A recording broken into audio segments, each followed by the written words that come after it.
Roisin, Pyle and I have had the most phenomenal support over the last 4 years from our moderator. David Reed is seen by many as the Anna Wintour of data. Never, ever afraid to challenge the status quo through his editorial.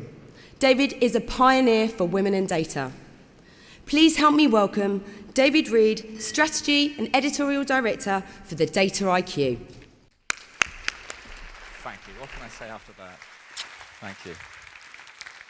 I appreciate that introduction, and thank you all for inviting me to moderate this panel this afternoon. So let me introduce to you the 3 members of the panel who are going to help us to discuss the subject of data trust. First up, please welcome Jackie Clayton, the Quantum University product owner at Aviva. Jackie, welcome.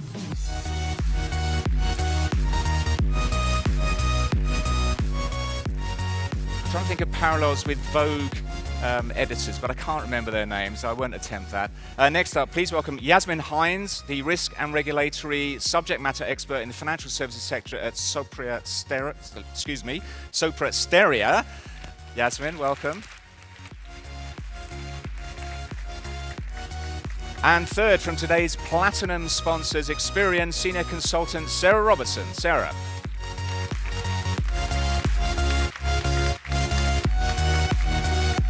So do please grab a seat, because as well as the 3 of you, of course, we have this fabulous room full of practitioners, and we thought this would be a good opportunity to do a little bit of audience participation. I know your hearts sink when I say that, but this won't be any more difficult than asking you to just put a hand up.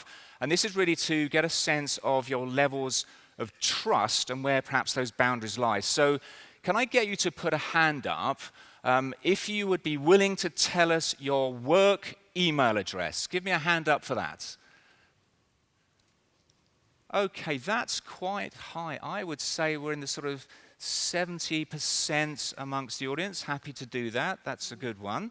All right, well, so I'm not going to write your emails down, by the way. That would fill out the next 45 minutes. Put a hand up if you'd be happy to tell us the last message you shared in a WhatsApp group or by text. Ha! Right. Okay. More up there, interestingly, than down here. You should join the governance section next time. Excellent. Okay, I think that sets a good benchmark for perhaps where our audience are in your personal feelings about trust. So we should really get into the issue of what we mean by the concept of trust. And perhaps each of you would share with us how you and your organization deal with that concept. So, Jackie, at Aviva, trust as a term, do you have a definition of it? You have to have a definition of it, I think, to be successful. That for us, it means really representing what our customers want us to do with our data and how they want us to feel about it and how we use that data. So it's taking that responsibility to the highest level for us. And obviously data being a relatively new concept, Aviva was founded a very long time ago. I heard the joke made at dinner just the other day, founded in the era of Apple, the one that fell on Newton's head. He was actually a customer of Aviva, as it then was. Trying to expand the brand promise, the brand trust components to embrace data. Is that an easy task?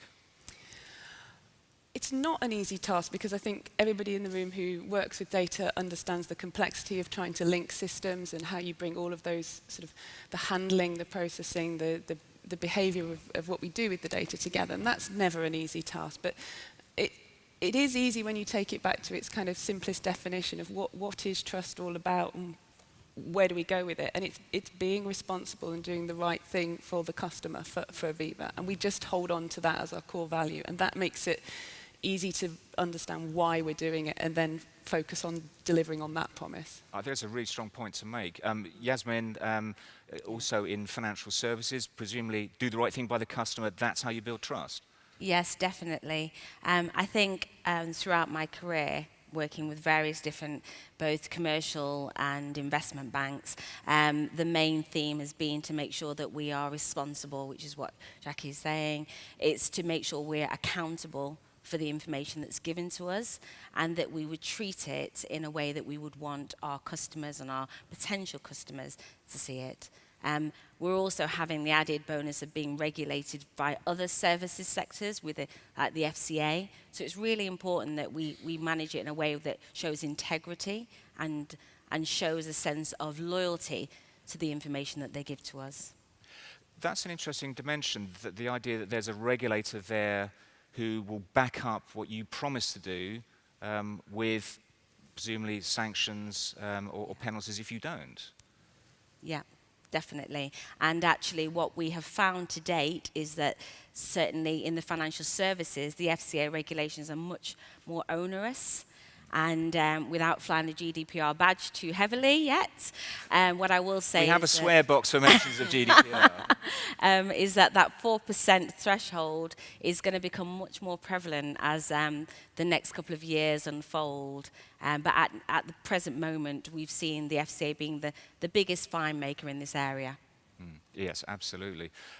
So Sarah, at Experian, when you talk about trust, do you have a definition of it that you go back to each time? Yeah, I think the other thing to add to what both Jackie and Jasmin have said is transparency is really important.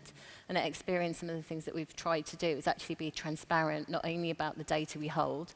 So in the marketing services division, we've got a consumer portal which allows people to, any individual, anybody in this room can go on and they can opt out of our data, but they can also request information about what marketing services data we hold. Within our other division, our credit services, people can access their credit score free. So actually, we're trying to be transparent in how we process data and how that works, because we're custodians of so much data within the UK. Yes, transparency is a really important dimension, I think. You know, that we as individuals have a sense of what you as organizations hold about us. And of course, in financial services, I mean, you're managing money, right? We might have investment with you at Aviva, of course, you know, you have investments as well as in insurance. I want to be able to go and see how much there is in my my pension fund at any given time. Do you think consumers are now feeling the same way about their data? I want to see how much of it you have. Yeah, and I think that's a really interesting point, that when you've got a financial involvement, the consequences feel much more expansive and intrusive if there's a problem. So I think there absolutely, it sort of delves even deeper. So yeah, transparency is pretty critical, and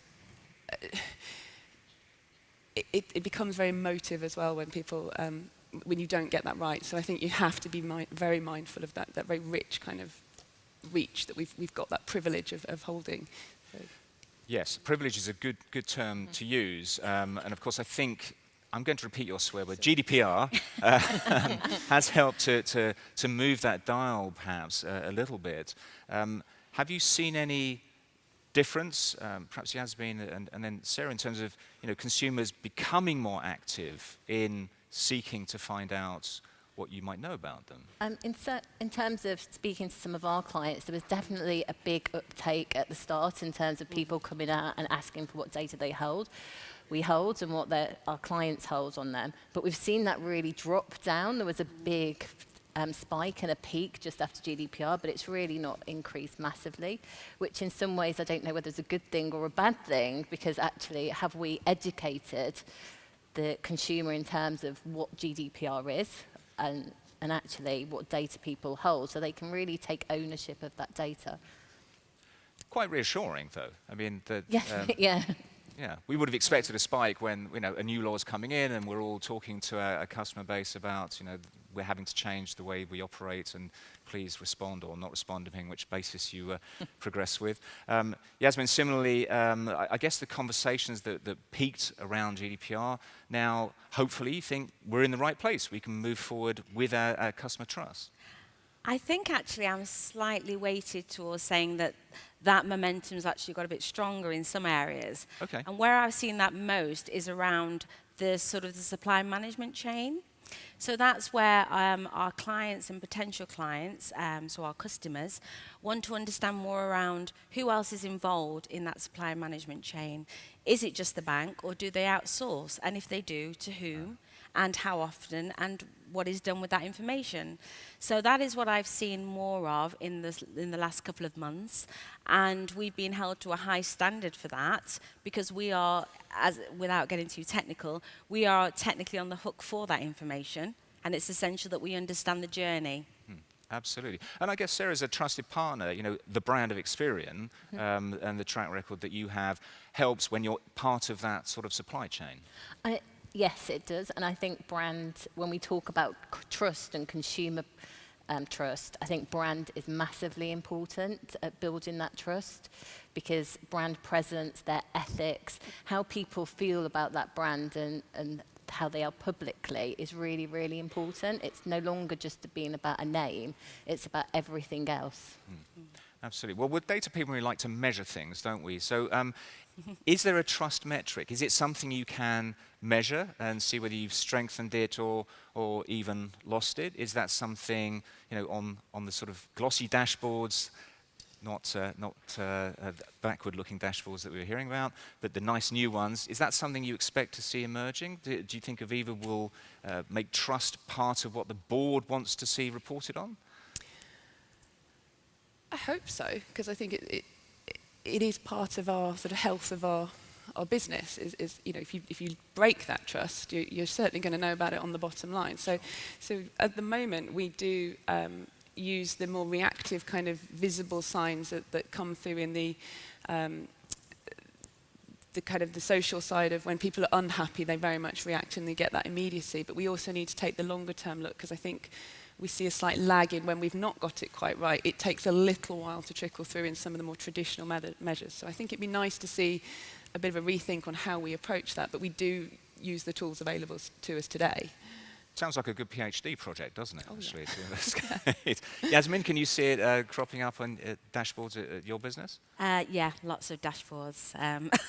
I think one of the things that the ICO, who are now known as the Supervisory Authority, have said is that they want it mandating that data must be a current and reoccurring theme. It has to be an agenda item. It should be on the board's agenda, and that's really important because it has to be relevant.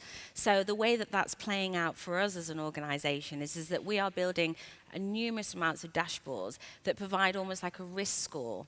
And I think it's really important, so working with people like yourselves, so that we can understand actually, in terms of a risk profile, how much safeguarding do we need to have around data.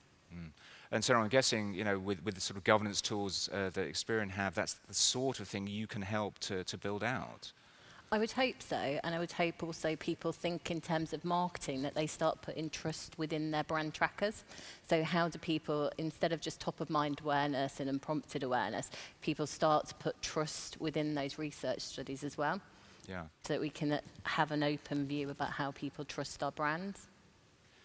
So trust is something, obviously, that we all personally feel and display and respond to. And Experian carried out some research, some consumer research, which they have debriefed in a very nice video, which I believe we are about to see. So if we can roll that video and have a look at what they discovered from consumers. Data and digital are changing the way customers see the world. Innovative apps, solutions, and products are providing new value to customers on a daily basis. Our online profiles and behaviour leave footprints on the digital world, whether we're conscious of it or not. At Experian, we're eager to understand how people view this rapidly evolving world, and to help organisations find better ways to communicate about data, why they hold it, what they do with it, and how customers can use and control it. So, we've been working to understand different attitudes towards data and data sharing behaviour. We found that people can be divided into 4 distinct groups. So let's take a look. The accepting understand the trade-off that goes on when they share information, but are resigned to it.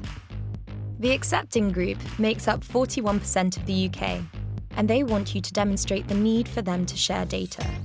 But don't push the boundaries of what they're willing to share. They have their limits. Next up, it's the cautious. This group is by nature hesitant, particularly those who have had bad experiences in the past. The cautious make up 28% of the UK. They want to know everything about why their data is needed, how it will be used, who by, and how it will be protected. Third is the unaware, a group that isn't knowledgeable about the way that some companies use their data in order to provide services. The unaware represent 22% of the UK, and they want your T's and C's, data management policies, and customer support to be as clear as possible. Make it very clear what data is needed, why it's needed, and how it's used. Don't assume that just because consumers are quiet, that they fully understand the deal that has been struck. And finally, the incognito. This group has figured out how to extract as much as possible from the trade-off of data sharing by revealing as little about themselves as they can. Incognitos represent 9% of the UK, and they want you to gradually ask them for extra contact information. Once you've built trust and confidence with them, they'll be more likely to open up and share their information. So, that's just a taste of what we've learnt so far. To find out more, please read our white paper on data sharing and privacy. Very interesting segmentation. It does reflect what we've seen in other consumer research elsewhere. And we're going back to the dreaded audience participation. Now, I know you only got a very brief look at those descriptions, but let's do another hands up. If you would describe yourself as accepting. So if you feel you understand the data value exchange and you're comfortable with it, let's have a hand in the air and let's see. Oh, let's see how you're doing up. You're massively overrepresented, 4 in 10 amongst normal consumers. I guess you're all proof that you're on the inside, you know how that works. Well, let's see, do we have any cautious? You want it explained before you hand it over? Okay, yes, no, much, much lower level there than the consumer base. I would say you're more like sort of 8 to 10%, whereas amongst the consumers it was 28%. So what's in this room is not what's outside there on the street.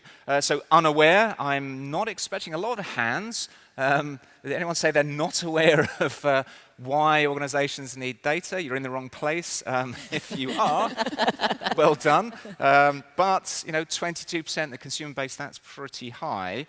And then finally, the incognito, the ones who figured out how to game this system. I'm expecting quite a lot of data engineers and data scientists to, yes, there's definitely more than 9% of you who are gaming the system and know all the tricks and how to get as much value back as possible. Thank you. Very interesting. And a reminder that we are not the customer base, and we shouldn't behave like that. Panel, would you like to admit to which type you are? Sarah, you did the research. You've had a chance to really think about this. Yes, so to be honest, I really think that it depends on what circumstance you're in. So you might be very much accepting with your bank and willing to share a lot of information. But if it's a small eBay trader, would you give them all that contact detail? Would you share your mobile number if it was absolute? Would you give them your date of birth? So it really, really depends on the organisation, which is why brand is really key for me as a marketeer. So pressing you for an answer. So I'm 3 of them, I think, depending on where I am and what I'm doing. Okay. How about you, Jasmin? Did you see yourself in one of those pictures? Yeah, I'm very cautious. I'm a privacy lawyer by profession, so lawyers are generally quite cautious. Sorry if there are any other lawyers out there, but yeah, so I'm probably definitely cautious. Yep, that figures. And how about you, Jackie? Have you switched all of the blockers on your browser, etc.? Pretty much. Yeah, guilty, sorry. No, don't feel guilty. We know what happens, and perhaps, as I said, we are not that representative. What about you, David? Yes. Yeah, how about me? Oh, yours. yes. I'm with Jackie and Jasmin. I'm cautious. Yes, I'm not quite in the aluminium foil hat brigade, but I have put tape over the camera on my desktop. Ever since the Snowden revelation. I will confess to that one. I'm sure I'm not alone. So if that's the case, if we work in this business and we understand what happens, but we have to then engage with individuals who don't always, what could we do to affect those attitudes in a positive way and perhaps migrate our customers from one of those slightly more negative groups into the more accepting? Jasmin, presumably you're giving advice to Presteria on this. Yeah, so what I've found is that it's information. People want to be informed. And that could be at different levels, which is what you were saying. Yeah. And I totally accept that, Sarah.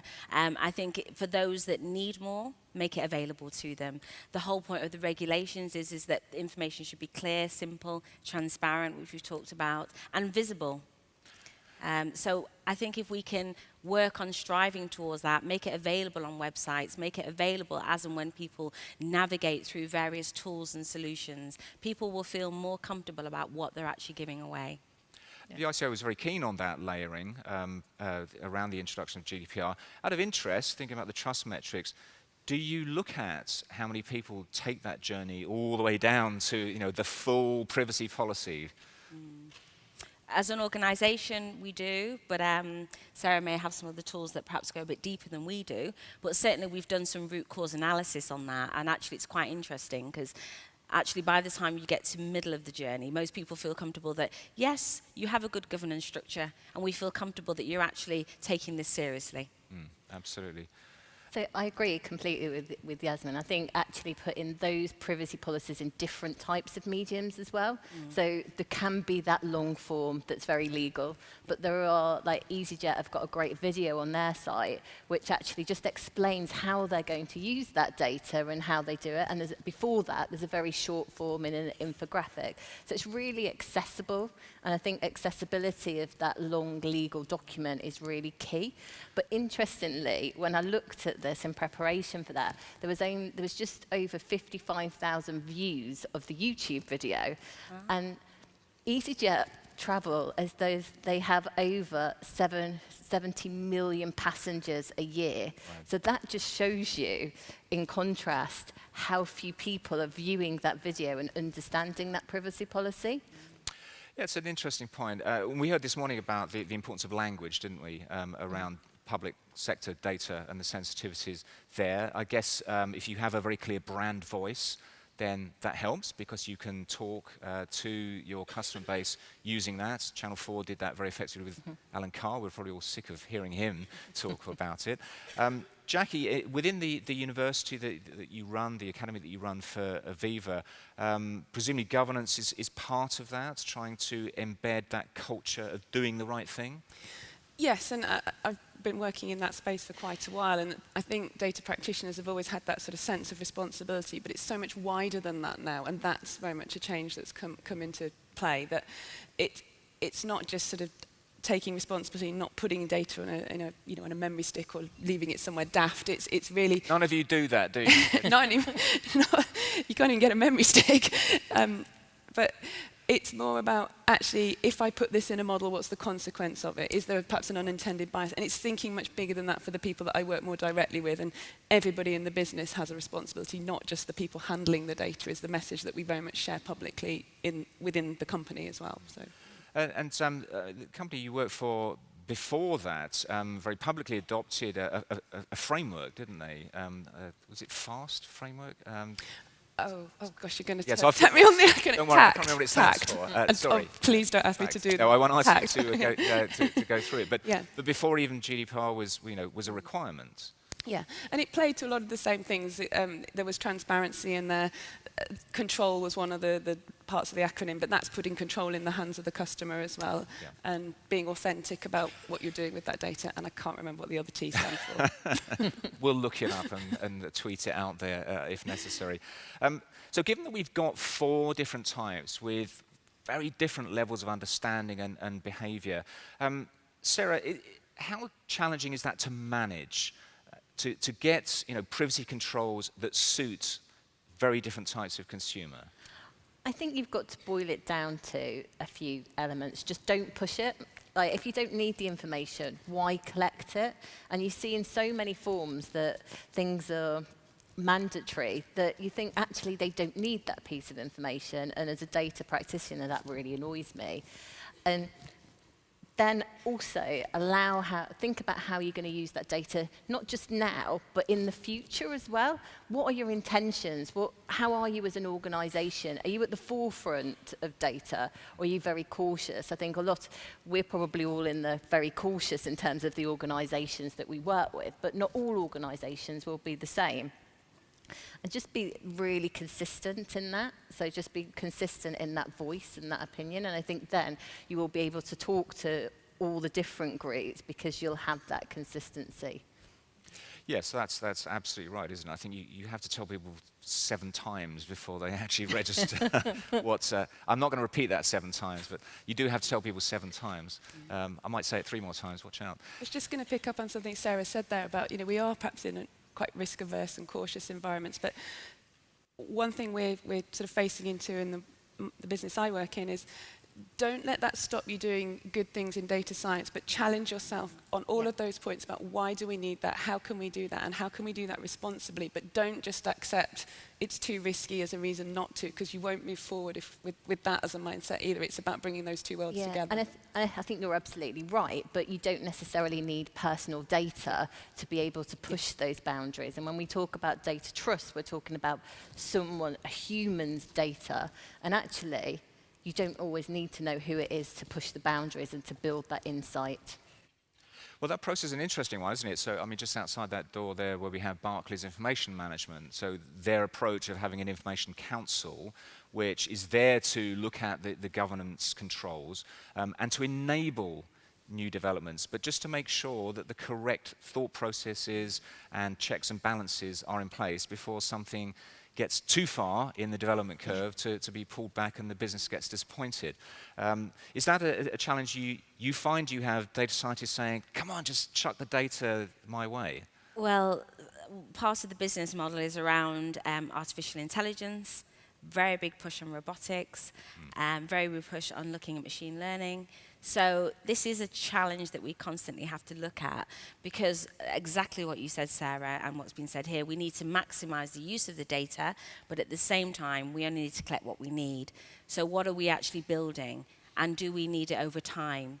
Are we going to make sure that the robotics that we use are going to make the correct decisions based on the data being accurate and relevant? So these are the constant struggles, but part of that involves having a very clear sense of data alignment, having a very clear message on data governance as a maturity model, so looking at it over term, and also having the right people with the right skills like ourselves who can check and challenge, and it's really important. Do you ever face the difficulty that over the weekend there are news stories about really exciting new developments, or a documentary about AI, or Hannah Fry starts talking about all the wonderful things that can be done, and your board suddenly go, we want some of that, do it now, and you have to sit them down and talk them through what the implications might be?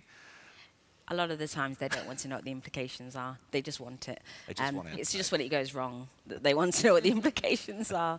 But actually, it's our job to make sure that people, or our customers, are aware of the pros and cons, and actually what the consequences will be in terms of reputational damage, fines, sanctions. So it's just giving a measured answer. But obviously, this is the way the world's going. We're embracing it, and we want to move forward in a way that is demonstrating good compliance. Yeah, because we heard this morning, I think it was Tabitha Goldstaub, whose role is to try and encourage the adoption of AI for good in the right way in society. And we're all part of that conversation, aren't we? We all have to, where we can, engage and influence those kind of conversations. Jackie, I guess you help to do that in the way that you're developing the skills of the practitioners at Aviva. Yeah, and I think that you can't just teach someone that. You have to teach them to think about how to apply that. I think that's the route we want to sort of embed as a behaviour within our people. So. And I guess you don't you don't have the power to make them re-sit, do you? Well, we're working on it. We'll see. Absolutely. But likewise, I guess, Sarah, you have a tremendous opportunity, in talking to your client base to say, just think these things through. Yes, some fantastic opportunities. Just make sure you take them in the right sequence. Yeah, and it's really interesting through the whole last 12 months about how different organisations have adopted different thinking, not only about AI, but GDPR as well. Sorry to say that word again. But it's really, really interesting, from legitimate interest to consent models. We've seen the whole raft at Experian through our clients and marketing services. Yes, and one of the things we were keen to do is try and think a little bit about what that best practice might look like.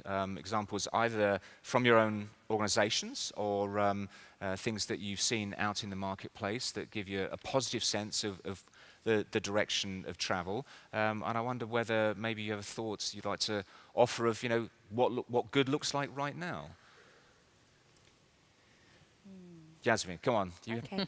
You have one. Yeah, this is bread and butter. So good looks like being able to look at the code of practice, which has been all on the ICO website, brilliant website, just as a quick plug for them, and very easy to navigate around. They have some excellent tools about how to do some very quick checklisting to make sure that compliance is in good order, and adopting some of their own standards, which quite honestly, most of you probably already do. So it's really just an opportunity for you to just have a level of assurance within the organization that you're on the right path. Alongside that, we would suggest that it appears, as we've said before, on the board. It's an agenda item. It's something that gets looked at on a regular basis, as and when you're looking at having new tools, new solutions, new proof of concepts. Consider, is data an issue here? Do we have any potential data risks? And keep revisiting that, keep checking and reassuring yourself of that. And then finally, some of it's just instinct, understanding what your clients want, understanding their risk profiles, and then trying to work with them to make sure that they're comfortable in that space. Yes, I heard a good example cited from your business, the app which you can run whilst you're driving and capture video of incidents. Yep. We've seen those in the TV ads. That looks like a good use of information that previously kind of got trapped and didn't seem to have a role. It was just a dashboard cam, and now can be part of the claims process, which of course insurance companies want to make sure that runs smoothly and positively. Yeah, so it's a great example of where we're using that technology to help customers and actually smooth the process. That's what we're all about, is decoding that uncertainty and helping customers get through what's usually probably a tricky time in an insurance situation. So. Yeah. There's always that fear, isn't it, around insurance. Will I get paid? Will I be challenged? And the reality is, 98-99% of claims are paid out, and usually without any difficulty at all. Sarah, I'm sure you see lots of great examples of best practice. If you've got one you can share. It was really interesting over summer how M&S came out, and they said actually training all of their staff on data, because you forget that actually in a large organisation, it's not just the people who are actually the custodians of the data and are using the data in anger. You've got people on the shop floor that are collecting that data. You've got people going to a meeting and collecting a business card, and that's personal data. So you've got to think about these whole rafts of ways that people are collecting data now, and they're all covered under GDPR. And it's so educating people and continually educating people, because GDPR's obviously just come in, and we've got the new PECA regulations next year. So the regulations are constantly changing, as the world is constantly changing, and we just need to make sure as organisations and responsible organisations that we keep that pace, and our people keep that pace. Absolutely. For me, I think a good example of foregrounding the way organisations use data is with credit card pre-application credit checking. So again, going to that fear that a lot of consumers, especially those without the greatest credit history, have, that if they look to apply and get rejected, it will harm their credit rating, and now they can do that preliminary process, get into some, perhaps the more positive lending space, and avoid some of the other higher cost areas without that difficulty, and get past that barrier. I think that's a really good thing to do. I wonder if our audience might have some questions that they'd like to throw up at this point. We have some down here. So we have some mic runners at the back. We've got a very keen table down here. They've got their hands up first, and we will come to more of you in a moment. So if you'd just like to tell us who you are and who you'd like to throw the question to. Hiya, my name is Freddie. I just wanted to ask on a personal level to those of you who are more cautious, what you would say to those people who say, I have nothing to hide about their data. Can I just quickly take that one first? That question is the wrong way around. I've got nothing to hide. They shouldn't be looking at me. That's why I'm cautious, right? Nothing I do requires them to be noticing me. If I do something that causes a trigger, then they can look. But I won't take the presumption that I should be completely transparent at that stage. That's my view. We have a lawyer. I think how I would go about that is to say that I would provide the information to you anyway. And the reason I do that is because I want to create a sense of a sense of peace and understanding around the information that we're using about you. Notwithstanding that you may decide to still remain cautious, I am putting you on notice that I'm still making you fully aware. I'm being as fully transparent and visible with everything I'm doing with your data. And at any time that changes, I will let you know. And hopefully, over time, reinforcing that message will only maybe put you into a slightly different mindset, or equally just keep you as a customer, but keep you as a customer who feels protected in that space. So recognize that trust is conditional. Yeah. Okay. I think it's important, everybody's got something that they're not willing to reveal about themselves, and you wouldn't want people to think that they're looking at everything that's not important. So even though you say you've got nothing to hide, that's not true for every person within this room. Jackie, do you have a view on that? I think it's personal choice. If people are willing to share that, I'd agree with what Jasmin said. As long as we're explaining our side, if you're willing to reciprocate in a more open way, then great. But we are where we are and what we know today. I expect the world to move quite fast and quite far in quite a short space of time. So whilst it might be an okay space today, you think about what's coming would be just a point to watch out for. Yeah, absolutely. Okay. We had another question just here, I think, first of all. Okay. Hello. Yeah, we're very keen on this table. Hi, I'm Kirsty from the charity Bliss. I had a question for Sarah, actually. We've been talking a lot about building trust through enabling people to share what data, have control over what data they share, say when they're with their bank, for example. But Experian deal with a lot of sort of aggregation of third-party data, and do you think they're sort of often one step removed from like the person entering the data to the data that's held by Experian? Does that need a different approach to building trust with the end consumer? So Experian have two separate businesses, really, and let's just separate those two. So we have a marketing services business, and we have a credit services business. Never it's not a Venn diagram in any way. Yeah. They don't cross. So in terms of marketing services, we probably deal with more third-party data, but our relationships are generally, we will help our clients access that third-party data. So we have lots and lots of partnerships, so we will just help them meet, basically, in the middle. In terms of our consents on our marketing services data, that's generally through the electoral roll, so it's very open. And a lot of the other data we hold is actually modelled based on other publicly owned data, like the census, etc.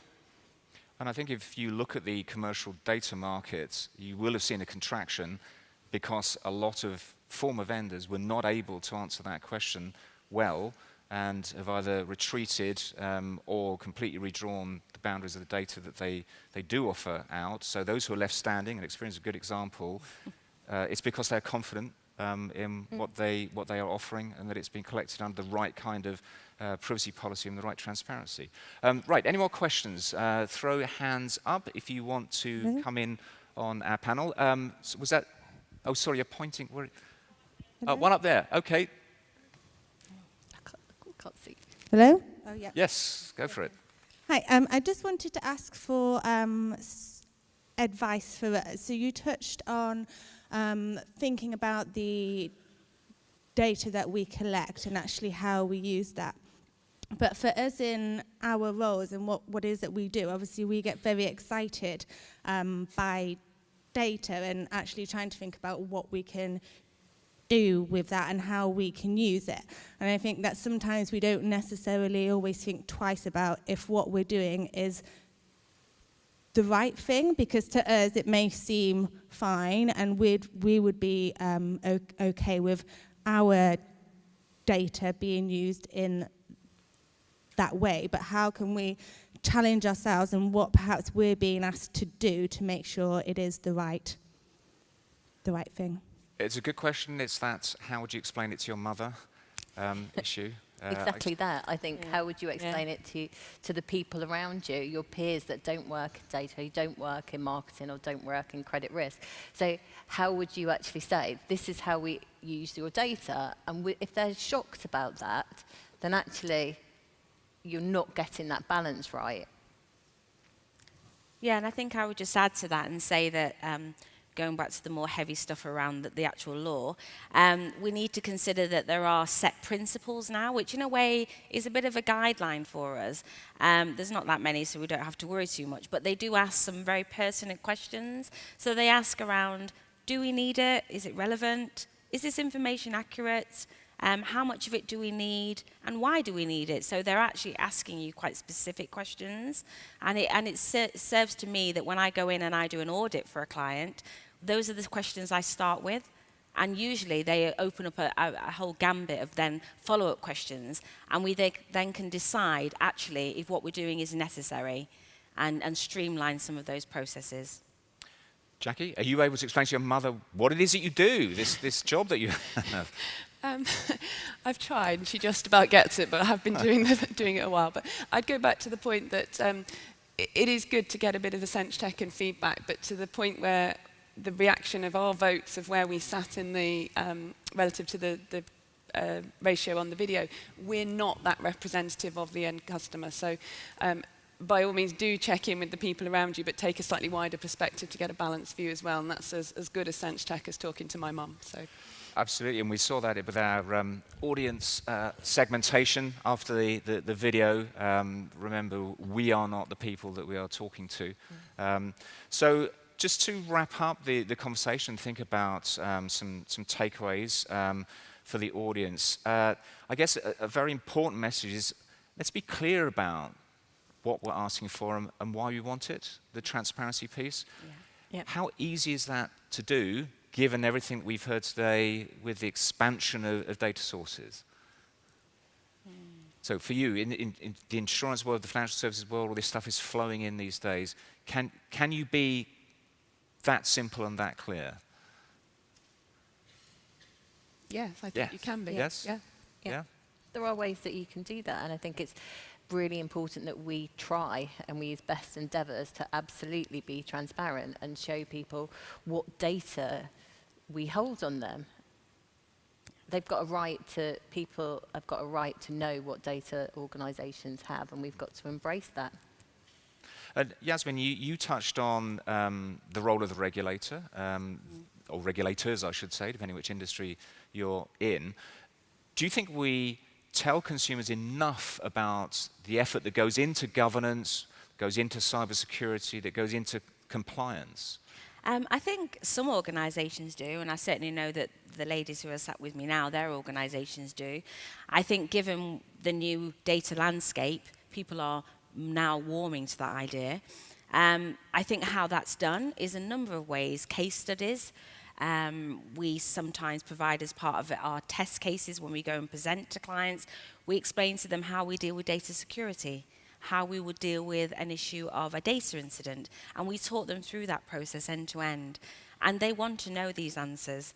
And it's important because, as Sarah mentioned earlier, there are now new rights that individuals have, each of us have in this room, that now cause us to challenge organisations, and we have a right to that information, and that information has to be made available in quite a quick time frame. So I think that then puts the emphasis on us as a business to make sure that we're ready and equipped to be able to respond to that. And around that, Jackie, I guess there are behaviours that the organisation, that the individuals need to adopt to be worthy of the trust we're looking for from the consumer. Yeah, and I think you have to go at that with the attitude of you're always switched on and alert to that, and you've got to have an ongoing responsibility to it. So it's come up in some of the sessions I was in this morning, that the curiosity and the sort of pushing your own thinking and using that as a positive challenge on yourself is a good way to embrace the challenge and the responsibility rather than see it as a burden. It's not a burden, it's a thing we naturally need to bake into our worlds in a healthy way. So. Absolutely. healthy baking.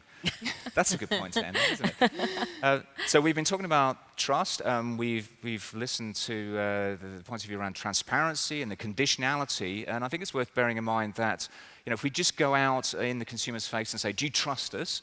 They might not always say yes. I saw a piece of research that said in the UK, only 40% of consumers say they trust Facebook with their personal data.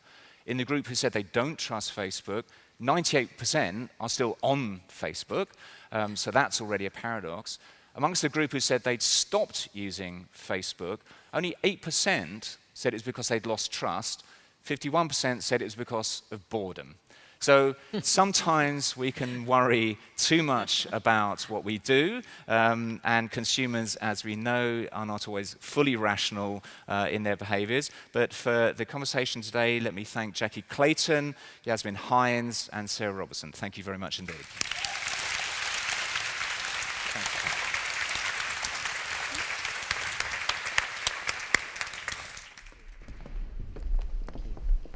Wow, that was an amazing panel session. David, thank you for moderating it so wonderfully, and thank you for all the panellists.